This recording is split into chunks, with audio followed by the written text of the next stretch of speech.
on behalf of Russian interest in Ukraine. Now you put this puzzle together, it's hard not to connect the dots onto what happened at the convention, and that brings it onto Donald Trump's doorstep. All right, Chuck Todd, thanks very much. Here's the president with Prime Minister Turnbull. A rough history in the first week of the Trump administration. A little testy exchange between these two, but they have buried the hatchet. Let's listen. It's a great honor. We're looking forward to sending our newly nominated ambassador, Admiral Harry Harris, to you very shortly. He's an outstanding man. You're going to find that. He's a great man. I want to thank the Prime Minister for offering his condolences on the horrible tragedy in Parkland, Florida. Americans are grateful for the prayers and support of our Australian friends, and friends they are, as our entire nation grieves the senseless loss of 17 precious lives and all of the horribly injured. The United States and Australia are currently honoring 100 years of mateship, a term that you used very beautifully, Mr. Prime Minister. A century has passed since brave Americans and Australians first fought together in World War I. Over the last 100 years, our partnership has thrived as a bulwark of freedom, security, and democracy. Last spring, the Prime Minister and I celebrated the remarkable 100-year milestone during an extraordinary evening on the USS Intrepid. And my friend Greg Norman and Anthony Pratt and some of the others who are in the room today, they were, hello folks, stand up Greg, stand up Anthony, where's Anthony? Good, that was a great evening, thank you. This afternoon I'm pleased to announce that the United States will name the Littoral Combat Ship 30, the USS Canberra, in honor of an Australian cruiser lost fighting alongside the U.S. Navy during World War II. Our Secretary of the Navy has chosen Australian Minister of Defense, Maurice Payne, to be her sponsor. I know that the USS Canberra will be a worthy successor to both her Australian namesake and her American predecessor, the former Navy Baltimore-class heavy cruiser, USS Canberra. As she sails the open sea, the new USS Canberra will symbolize to all who cross her path the enduring friendship between the United States and Australia. There is no closer friendship. Today, strengthened by our common values and history, we're working together to promote our mutual interests. I want to thank the Prime Minister for serving as a strong voice for peace and stability across the entire Indo-Pacific region. Australia is one of our closest partners in our campaign of maximum pressure to denuclearize the Korean Peninsula. Today, we put the strongest sanctions on Korea that we have ever put on a country. We must continue to stand together to prevent the brutal dictatorship from threatening the world with nuclear devastation. Our nations likewise share a commitment to keeping our people safe from terrorism. Australian troops are currently serving alongside Americans and our partners in Afghanistan and the coalition to defeat ISIS. Together, we're denying terrorists safe haven, cutting off their funding, and discrediting their wicked ideology. ISIS land has been largely recaptured, almost 100%. I'm very honored to say. And they are on the run. Our strong partnership can also be seen in our flourishing economic relationship. Australia remains a key market for U.S. defense products. We make the greatest products in the world, so you have very good taste in choosing our product. Automobiles and aircraft, and our fair and reciprocal trading relationship is a model for other countries as we seek bilateral agreements. News that America is open for business has also reached Australian shores. In May, Australian entrepreneur Anthony Pratt announced a new $2 billion investment in box-making factories across the United States. But he only did that if Trump won the election, I think. Is that a correct statement, Anthony? Thank you.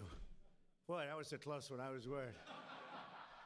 These people would have had a field day if you gave the wrong answer. Thank you. now, but Anthony did call and he said if he wins the election, we're going to spend billions of dollars in the United States. And I appreciate your giving me a very, very correct comment. Thank you, Anthony. I'll never do that again. This investment will continue to build on an almost 100,000 American jobs that are taking place and already supported by Australian companies. I'm glad to share that the United States is also by far the largest investor in Australia. In the room today are dozens of American and Australian business leaders and great athlete and business leader, by the way, Greg, who are working together to identify further opportunities for bilateral investment and cooperation. Mr. Prime Minister, I also want to take this opportunity to congratulate you on your immigration reforms and on Australia's commitment to merit-based immigration. Are my friends from Congress listening to that? Merit-based. We want to do merit-based immigration also. And then we will. That really protects the interest of Australia and its people. It's the way to go. And you've been very successful with it here. We're working very hard to do the same. In that sense, we're going to hopefully follow in your footprints. Prime Minister Turnbull, it's been a pleasure to host you today. Had a great lunch with your representatives. A lot was discussed. A lot of deals were made for the purchase of additional military equipment and other things. For a century now, the people of the United States and Australia have inspired the world with their determination, their bravery, and their generosity. I know that our close friendship and enduring alliance and our personal friendship will grow even stronger in the century to come.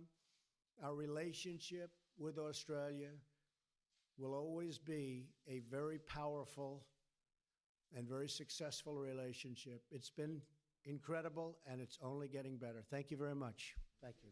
Thank you.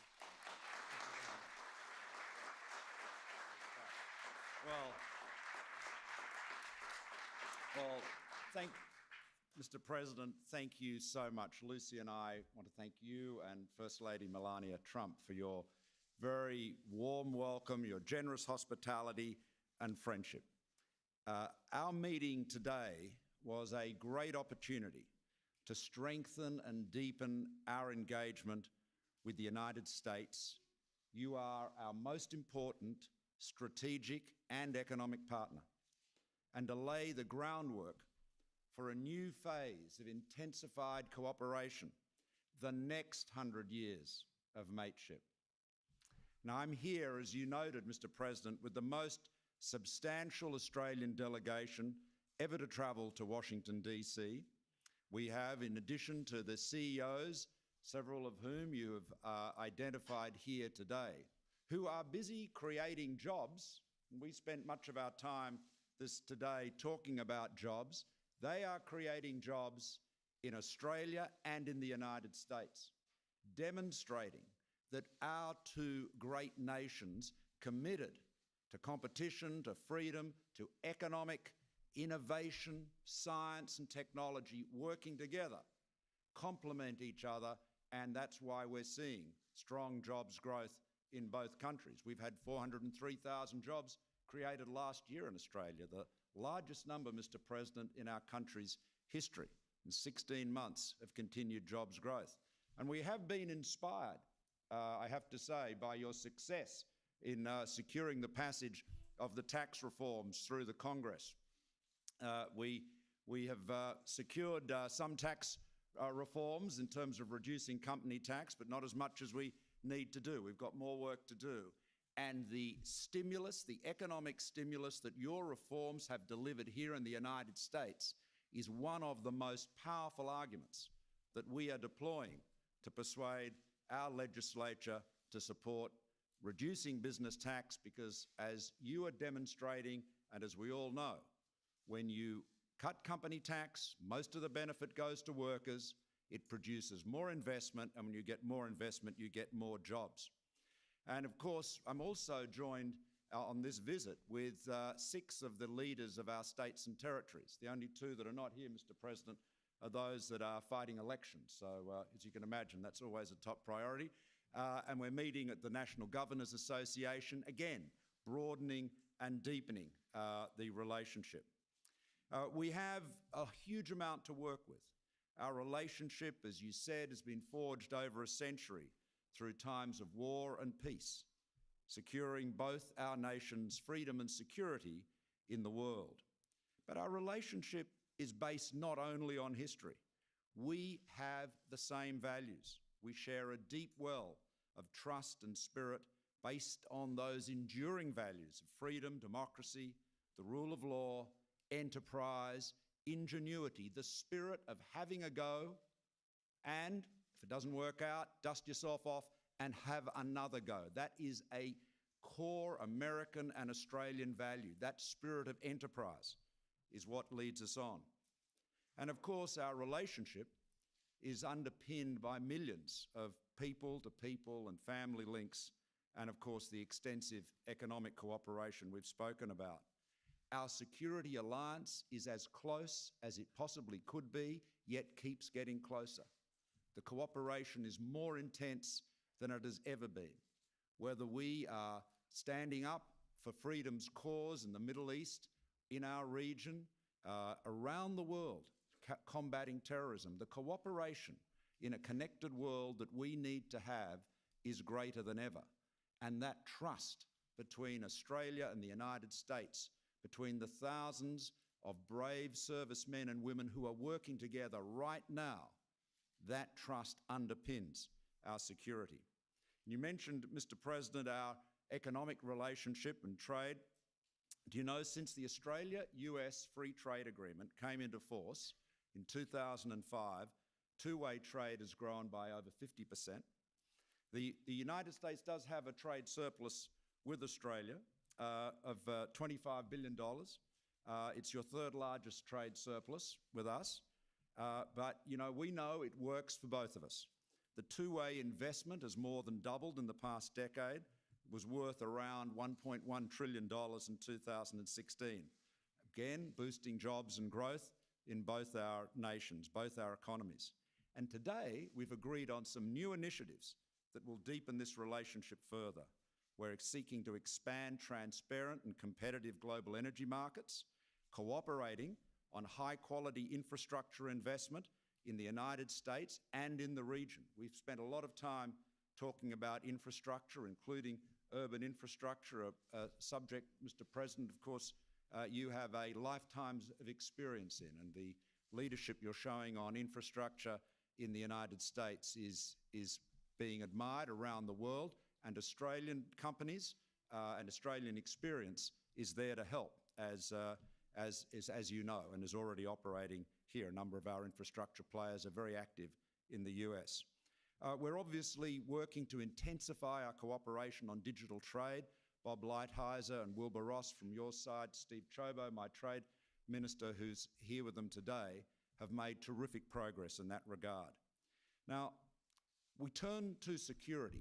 Yesterday, Lucy and I were with General Dunford at the Arlington National Cemetery. And we honoured America's war dead. We honoured an Australian airman who had died in combat in New Guinea in the Second World War, who was buried there at Arlington also. And we reminded that all of the freedoms we enjoy, whether it is in our Parliament in Canberra or here in Washington in the White House or in the Congress, all of those freedoms have had to be secured generation after generation by courageous men and women defending freedom's cause. Our freedoms have depended on them. And Americans know, as Australians know, that each of us have no better ally. We are mates, 100 years of mateship. We're working together, as you said, to address the greatest threat to our region right now, North Korea's illegal nuclear weapons program. And I want to welcome and, of course, support, Mr. President, the new sanctions that have been announced today. And we continue to do precisely the same with our own autonomous sanctions and, of course, enforcing the UN Security Council mandated sanctions. We're working to combat terrorism around the world, helping the Iraqis and the Afghans build up the resilience to hold their countries secure in the face of terrorists.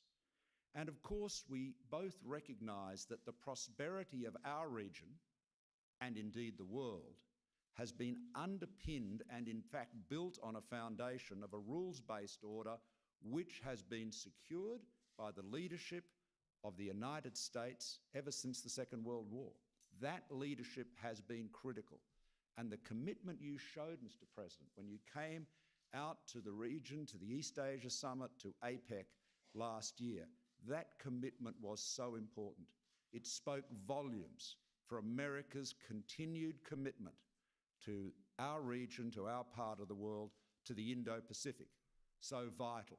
The engine room, if you like, of the fastest economic growth, the most rapid economic growth that we've seen in our times. Now, Mr. President, I want to thank you, as I have earlier in our meetings. I want to thank you for the very rare honour you have shown to Australia by naming one of your future littoral combat ships, the USS Canberra. That is, what a great symbol of our alliance and our shared security endeavours. What an extraordinary statement of commitment. And it's worth observing that that ship will be built by Austal in Mobile, Alabama. So you have an Australian company with American workers operating in the United States, building ships for the US Navy. What a great example of 100 years of mateship. And when you grieve, as you said, you noted at the outset, so do we. So we send our love, our prayers and our condolences to all of the victims and their families of the shocking shooting in the school in Florida. We are mates, we stand by each other, and when we are hurt as well. So, Mr. President, thank you for your warm welcome. 100 years of mateship. We celebrate 100 years ago on July 4. General John Monash led American and Australian troops into battle in the First World War for the first time. And we've been side by side ever since. 100 years of mateship celebrated and 100 more years to look forward to, closer than ever. Thank you very much.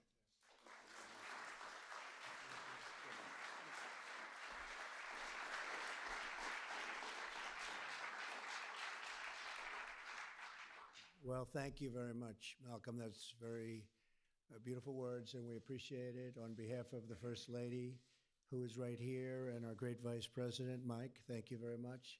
It's an honor to have you. And we'll answer a couple of questions. Is that okay? Yeah. How about Trey from One America News? Trey, where are you? Hi. Good, Trey. Go ahead. Thank you, Mr. President. Yes. I have a couple questions for you. If you how about one? Go ahead, compromise Trey. it two. Following mass shootings, there's often a lot of talk and little action. So I ask you today, what specific pieces of legislation or legislative framework will you propose to lawmakers following the Parkland shooting? Well, we're going to do a lot, but we are going to be very strong on background checks. I've spoken with many of our people in Congress, our senators, our congressmen and women, and there's a movement on to get something done. We want to be very powerful on background checks. When we're dealing with the mentally ill, as we were in this last case, he was a very sick person and somebody that should have been nabbed. I guess they had 39 different occasions where they were able to see him or potentially see him. We want to be very powerful, very strong on background checks, and especially as it pertains to the mentally ill. We're going to get rid of the bump stocks, and we're going to do certain other things. But one of the feelings that I have, and you probably heard me in a speech this morning, very, very important that we have offensive capability as well as defensive capability that's within the schools, because when you have a gun-free zone, you're really inviting people to come in and do whatever you have to do and oftentimes get out. You know, I was the one that brought up the fact that these shootings on average last 3 minutes, and it takes anywhere from 6 to 10 minutes for the police to get to the site. And I want to have people in the building. And in many cases, you have ex-Marines and ex-Army and Navy and Air Force and Coast Guard. You have them in the building, and they can have concealed weapons and still be teachers, or they could be in the building in a different capacity. But we have to have offensive capability to take these people out rapidly before they can do this kind of damage. But we'll be putting in strong language having to do with the background checks, and that'll take place very quickly. I spoke with Paul Ryan this morning, with Mitch McConnell, and people are looking to really energize. I know that this has been going on for a long time, many, many years. And you've had people in my position, and they would mention things, but not a lot of things got done, obviously. We take it very seriously. We want to put an end to it. And if, by the way, the bad guy thinks that somebody's in this room with a weapon that's going to be pointed at him with live bullets, he's not even going into the school. It's the one way you're going to solve it. You're not going to solve it with gun-free spaces, because they'll get in there and they're going to be the only one with a gun. So we need offensive capability, and we're going to be doing something about it. We're dealing with Congress right now. Thank you. If I can follow up, Mr. President, amid talks of arming teachers and mental health, what specific commitments to American students can you make that these policies will make them safer? Well, I think it's going to make it safer. And, you know, the problem that's been happening over the last 20 years is people have talked. You said it. It's all talk. It's no action. And we're going to take action. I think it's going to make it safer. I think the fact that you have some capability within a school, they're not going to go into that school. They're not going to do it. You can look at what's happened with airplanes, where we put marshals on planes with guns, where pilots in many cases have guns. Nothing's happened for a long period of time, when it used to it was getting to a point of being routine. When you have somebody with a gun staring you down, it's going to be a lot different for them to walk into those schools. Right now, they look at the sign outside. This is a gun-free environment. That means they're the only one with a gun. And the damage this lunatic did in that school for such a long period of time. And frankly, you had a gun, and he was outside as a guard, and he decided not to go in. That was not his finest moment, that I can tell you. He waited, and he didn't want to go into the school.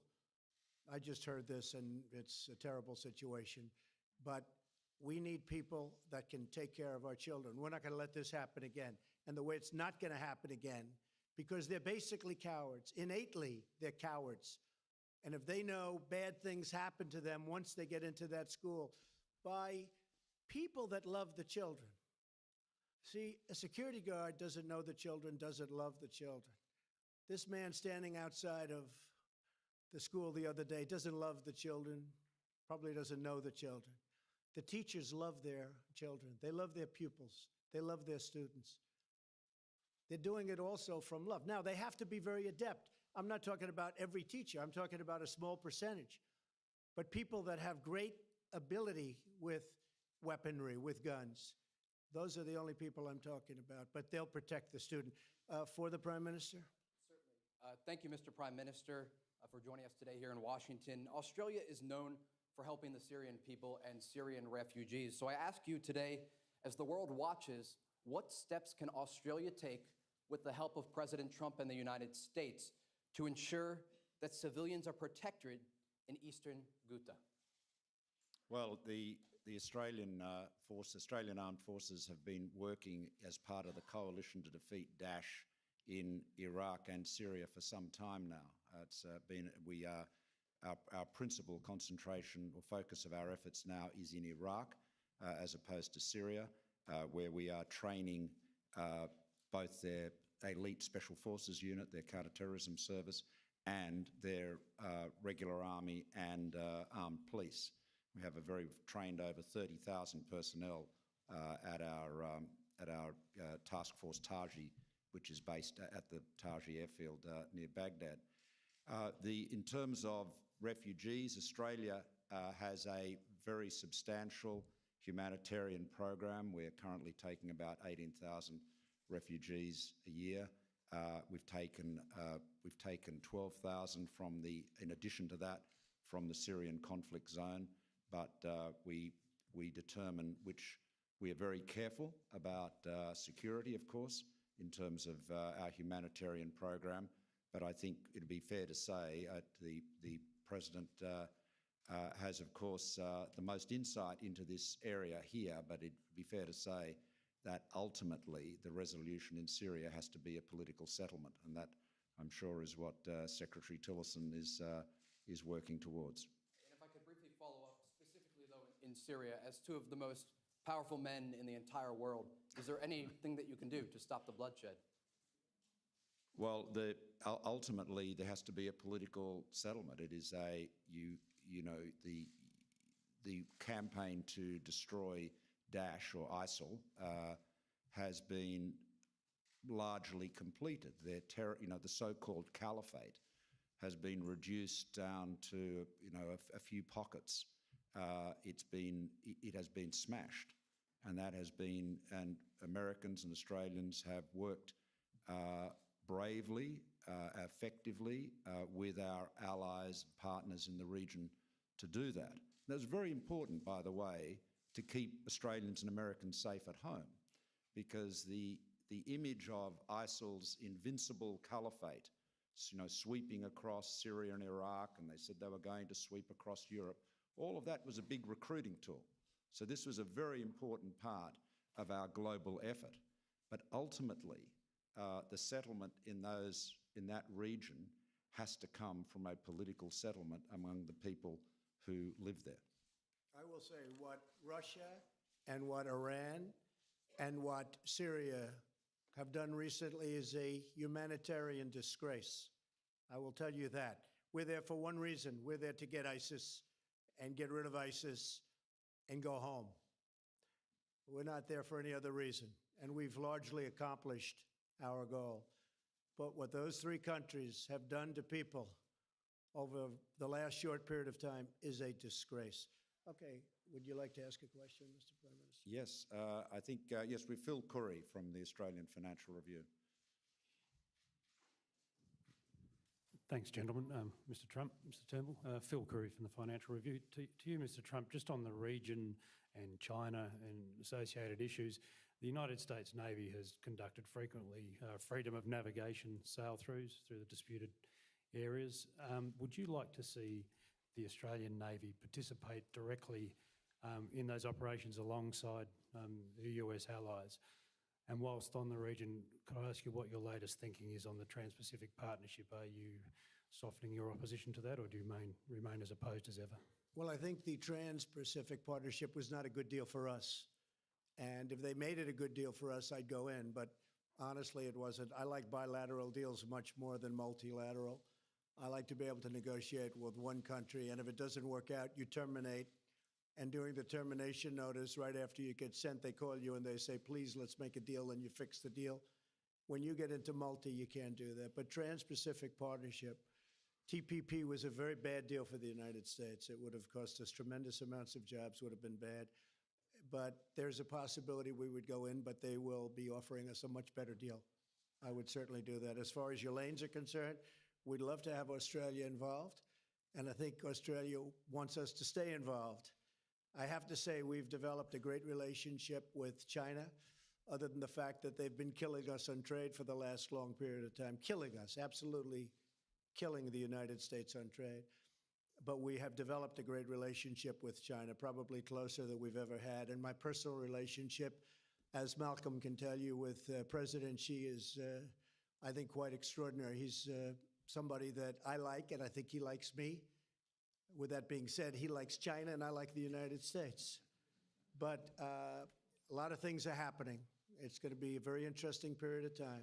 But we do have to straighten out. And as much as I like and really respect President Xi, we have to straighten out the trade imbalance. It's too much. It's no good. Okay. Kieran Gilbert from Sky News. Kieran Gilbert, Sky News Australia. General Mattis has called China a revisionist power and that there are growing threats from China, yet you're very positive about your relationship with Xi. Can you tell us, is it a friend or a foe? And on North Korea, the sanctions, if they don't work, Are all options still on the table? Can I get your answer and also the Prime Minister's thoughts? Well, to the second, we'll have to see. I don't think I'm going to exactly play that card, but we'll have to see. If the sanctions don't work, we'll have to go phase two. Phase two may be a very rough thing, may be very, very unfortunate for the world. But hopefully the sanctions will work. We have tremendous support all around the world for what we're doing. It really is a rogue nation. If we can make a deal, it'll be a great thing. And if we can't, something will have to happen. So we'll see. As far as General Mattis is concerned, I mean, he has that view, and a lot of people have that view. China's tough. They're getting stronger. They're getting stronger to a large extent with a lot of the money they've made from having poor leadership in the United States, because the United States leadership has allowed them to get away with murder. With that being said, I think we can have a truly great, even trading relationship with China. Hopefully that's going to work out, and hopefully the relationship I have with President Xi will make that happen. Only time will tell. Thank you. Well, I can confirm that President Trump and President Xi see eye to eye in every respect, and they have it's very clear at the meetings I've been at, which we've attended in the region, the East Asia Summit, and so forth, APEC, the respect that they have with each other, and I think it's the single most important relationship between China and the United States. It's clearly very respectful, very frank, very clear-eyed. For our own part, we see China's rise as being overwhelmingly a positive for the region and for the world. The critical thing, of course, is the rule of law is maintained. You know, that is, you know, there are people that want to try to paint the United States and its allies like Australia as being against China in some sort of rerun of the Cold War. You know, that is not appropriate. It's not accurate. What we need to ensure is that the rules of the road, the rule of law, the rules-based system, where, you know, big countries can't push around little countries, where, to quote Lee Kuan Yew all those years ago, where you don't have a world where the big fish eat the little fish and the little fish eat the shrimps, where you have that rule of law that protects everybody. That is what has enabled the great growth in our region. That's what's enabled hundreds of millions of people in our region, and including in China, to be lifted out of poverty. So maintaining that rules-based order is what we are committed to, and we all have a vested interest in doing so. And I just want to say again to the President that his presence, his own personal presence in our region at the end of last year was sent such a powerful message. The regular visits by Secretary Tillerson, Secretary Mattis, and of course, the presence of the United States Navy and so many other manifestations of American commitment to the region is so important to maintaining that rules-based order. Believe me, that has been the foundation of the success, the prosperity, and the security these last 40 or more years. I don't think we've ever had a better relationship with China than we do right now. The only thing that can get in its way is trade, because it's so one-sided, it's so lopsided, and the people that stood here for many years in this position, right where I am right now, should never have allowed that to happen. It's very unfair to the United States, and it's very unfair to the workers of the United States. Very, very unfair.